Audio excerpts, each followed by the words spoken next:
Hi, I'm Mike Tenney, host of Pop Culture Catechism on Awaken Catholic, and this is Awaken the Word, a reading from the book of Genesis. Now the Lord said to Abram, "Go from your country and your kin and your father's house to the land that I will show you.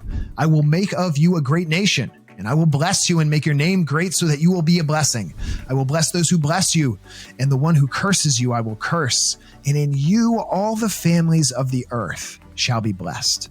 So Abram went, and as the Lord had told him, and Lot went with him. Abram was 75 years old when he departed from Haran.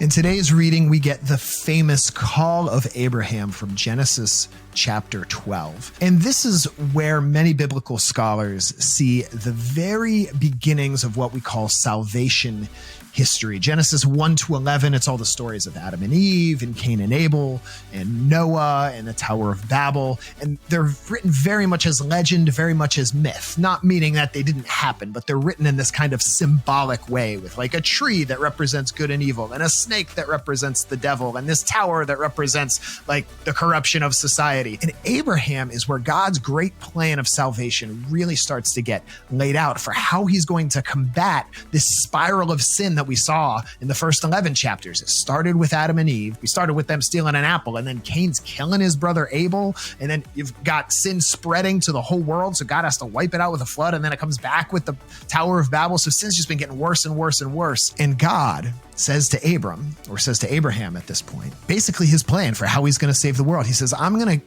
promise you three things. I'm going to start with you, Abram, and I'm going to give you descendants, and I'm going to give those descendants a land to live on. You got to leave your land and go to this other land I'm going to give you. And the third thing I'm going to promise you, Abraham, is that this nation is going to bless the world. All the nations of the world are going to be blessed because of your descendants and the nation that they become on this land that I'm going to give you. So these are the famous three promises to Abraham, and they get repeated throughout the book of Genesis. Many descendants who will become a nation with a land. That's number two. Number three, that they're going to bless the whole world. And of course, he does get each of these things. He gets many descendants through his son Isaac, and then Jacob, and then the 12 sons of Jacob, which become the 12 tribes of Israel, which become the nation of Israel. And they live in the land of Israel and have their own nation on this land. And who comes from the nation of Israel?